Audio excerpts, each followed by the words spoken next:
Hello guys, आपके हमारे channel maths with अखिल में स्वागत है। आज हम क्लास 7 के गणित विषय में प्रश्नावली 1.2 को हल करेंगे। तो सबसे पहले देखते हैं प्रश्न संख्या 1। प्रश्न संख्या 1 में अपन को ये कहा गया है कि जो भी अपन को प्रश्न दिए हुए हैं उनके गुणनफल को ज्ञात करना है, यानी कि उनको आपस में गुणा करके अपन को आंसर को निकालना है। तो सबसे पहले अपन को क्या करना है, इनके गुणनफलों को ज्ञात करना है। तो सबसे पहले अपन करेंगे पहले का ए। देखो पहले के ए में अपन को ये कहा है कि यदि 3 को आप -1 से गुणा करेंगे तो आंसर क्या आएगा।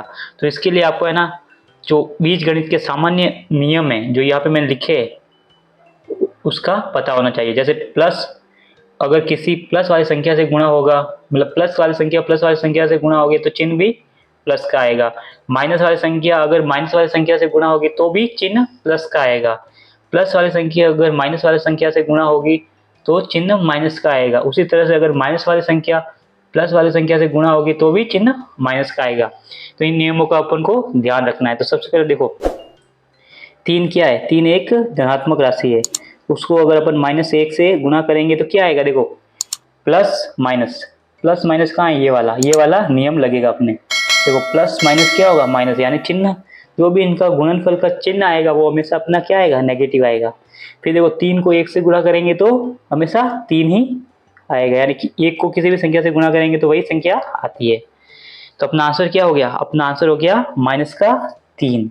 उसी तरह से अपन करेंगे इसका अगला सवाल, यानी कि पहले का दूसरा, यानी बी। पहले के बी में देखो, पहले अपन को क्या दिया हुआ है, -1 क्या है, एक ऋणात्मक राशि। उसको अपन को गुणा करना है धनात्मक 225 से। देखो -1 कहाँ पे है अपने, सॉरी माइनस वाली संख्या, माइनस और प्लस ये वाला नियम लगेगा। चौथा नंबर, देखो माइनस की संख्या का प्लस की संख्या से गुणा हो गया तो भी क्या चिन्ह हमेशा माइनस का आएगा। और 1 को किसी भी संख्या से गुणा करेंगे तो वही संख्या वापस आएगी, यानी कि 225 ही आंसर होगा। पर ये कैसा आंसर होगा, ये माइनस का 225 आंसर होगा।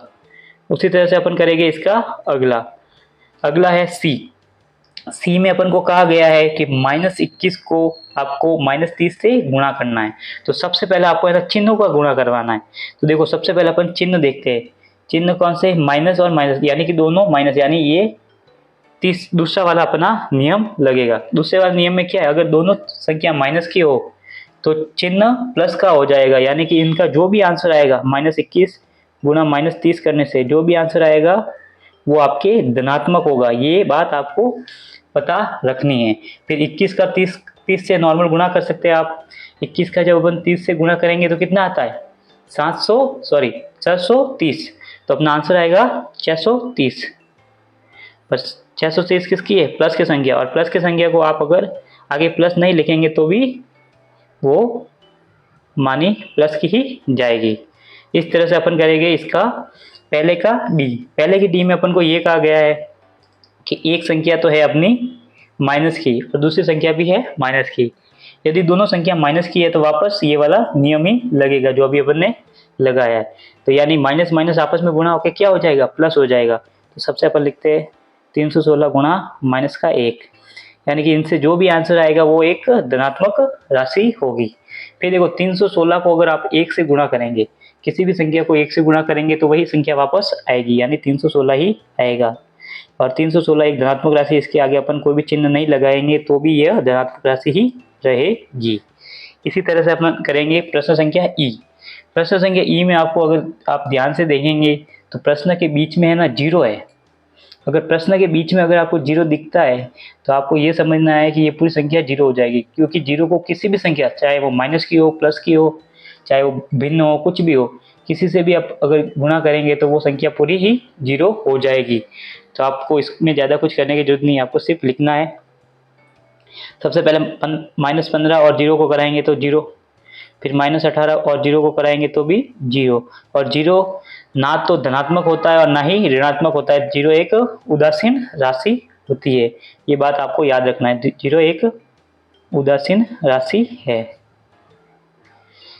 इस बात का ध्यान रखेंगे। इसके आगे के सवाल करेंगे अपन नेक्स्ट पेज पर। देखो ऐप में अपन को ये कहा गया है कि -12 गुणा -11 गुणा 10। इसमें भी आपको तीन तीन संख्या दी हुई है, तो सबसे पहले आपको है ना दो दो संख्याओं के पेयर बनाने हैं। सबसे पहले आपको है ना पहले वाले दो संख्याओं को सॉल्व करना है। तो देखो -12 इंटू -11 आप एक बार कर लीजिए। अगर -12 और -11 को गुणा करेंगे तो कौन सा नियम लगेगा? ये वाला एल्जेब्रिक नियम लगेगा, दूसरा वाला। इसमें देखो दोनों माइनस की संख्या है तो चिन्ह प्लस का यानी कि धनात्मक आएगा। तो प्लस और 12 को 11 से गुणा करेंगे तो कितना 132 आएगा। फिर अपन को गुणा करना है किससे? 10 से, और 10 ऑलरेडी एक धनात्मक राशि है, यानी कि अपना ऊपर वाला पहले वाला नियम लगेगा, यानी प्लस को प्लस से गुणा करेंगे तो चिन्ह प्लस का ही रहेगा, यानी कि अपना आंसर क्या होगा? 1320। ये अपना हो गया एफ का आंसर। इसी तरह से अपन करेंगे जी में अपन को भी सेम टू सेम ही करना है। सबसे पहले आपको आगे के दो फिर पीछे के दो, ऐसे आपको सॉल्व करते रहना है। तो सबसे पहले देखो 9 को 3 से गुणा करना है, पर 3 कैसा है? माइनस का, यानी कि अपना कौन सा नियम लगेगा? ये तीसरा वाला नियम लगेगा। यानी 9 क्या है? एक धनात्मक राशि है, और 3 क्या एक ऋणात्मक राशि है। तो जो भी आंसर आएगा वो माइनस में आएगा, और 9 या कितना होता है? 27 को वापस एक ऋणात्मक यानी कि ऋणात्मक 6 से गुणा करना है। तो कौन सा नियम लगेगा? दोनों ऋणात्मक वाला, यानी कि ये वाला नियम लगेगा, यानी दूसरा नियम लगेगा। यानी जब दोनों संख्या माइनस की हो तो क्या होगा? चिन्ह प्लस का हो जाएगा, यानी आंसर में जो भी चिन्ह आएगा वो प्लस का आएगा। और देखो 27 को 6 से गुणा करेंगे तो कितना आएगा? 162। 162 क्या आएगा? 27 को 6 से गुणा करेंगे तो आंसर आएगा। ये होगा अपने जी का आंसर। और प्लस की संख्या मतलब प्लस की संख्या के आगे चिन्ह लगाना की कोई आवश्यकता नहीं होती, यानी कि 162 इसका जी का आंसर होगा। इसी तरह से करेंगे अपन एच में अपन को कहा गया है कि -18 को पहले तो -5 से गुणा करना है, फिर -4 से। तो सबसे पहले अपन क्या करेंगे? -18 और -5 को आपस में गुणा करेंगे। तो देखो दोनों माइनस की संख्या, यानी कि वापस यही नियम लगेगा, माइनस माइनस हो जाएगा प्लस का चिन्ह। और 18 पंजे कितना होता है अपने? 90 को वापस अपन को गुणा करना है -4 से। अभी देखो यहाँ पे देखो नियम कौन सा लगेगा? प्लस माइनस वाला कौन सा नियम है? तीसरा नियम। यानी एक संख्या तो है प्लस की और दूसरी संख्या है माइनस की।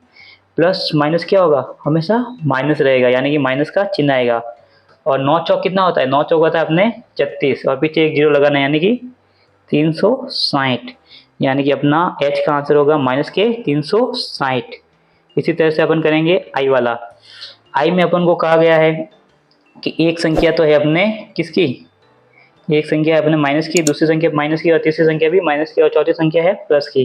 तो अब की बार अपन है दो दो के पेयर बनाएंगे, यानी कि पहले दो को अलग सॉल्व करेंगे और पीछे वाले दो को अलग सॉल्व करेंगे। तो सबसे पहले देखो -1 और -2 को आपस में अपन गुणा करते हैं। तो -1 भी एक माइनस की संख्या है और -2 भी एक माइनस की संख्या है, और माइनस माइनस का चिन्ह गुणा होकर क्या हो जाएगा? प्लस का चिन्ह हो जाएगा, यानी प्लस के और 1 को 2 से गुणा करेंगे तो 2 प्लस के 2 हो गए। उसी तरह से आप देखो -3 और प्लस का 4, यानी कौन सा नियम? माइनस प्लस वाला नियम कौन सा है? चौथा वाला। यानी माइनस प्लस होता है तो भी चिन्ह माइनस का ही रहेगा। और 3 चौक 12 इसका रहेगा, 3 गुणा 4 का। अभी देखो 12 है एक माइनस की संख्या और 2 है एक प्लस की संख्या। तो प्लस माइनस वाला नियम कौन सा है? ये वाला तीसरा नियम। प्लस माइनस वाला नियम में क्या होगा? एक संख्या प्लस की और दूसरी संख्या माइनस की होती है तो चिन्ह हमेशा माइनस का ही आता है। तो जो भी आंसर आएगा उसका चिन्ह माइनस का आएगा। और 12 × 2 यानी 12 दूनी 24 इसका आंसर रहेगा। ये क्या हुआ? ये हो गया अपने आई का आंसर माइनस के 24। इसी तरह से अपन करेंगे जे में देखो अपन को क्या कहा गया है? -3 गुणा -6 गुणा -2 गुणा -1, यानी कि अपन को वापस दो दो के पेयर में इसको सॉल्व करना है। सबसे पहले आगे के दो को गुणा करो, दोनों क्या है? माइनस की संख्या है, तो माइनस माइनस क्या होता है? प्लस हो जाएगा। और 3 × 6 कितना होगा? 6 × 18, या 3 चंग भी 18 हो सकता है। फिर देखो -2 और -1, देखो माइनस माइनस वापस क्या होगी? प्लस की संख्या होगी, और 2 × 1 यानी 2 ही रहेगा। तो आप देखो दोनों क्या है? प्लस की संख्या, यानी पहले वाला नियम लगेगा, यानी कि चिन्ह जो भी आएगा वो प्लस का आएगा, और प्लस का चिन्ह लगाने की जरूरत नहीं होती है। 18 दूनी कितना होता है? 18 दूनी होगा अपना 36 हो जाएगा अपने जे का आंसर। इसी तरह से अपन ने क्वेश्चन नंबर 1 के सारे सवाल सॉल्व कर दिए। धन्यवाद।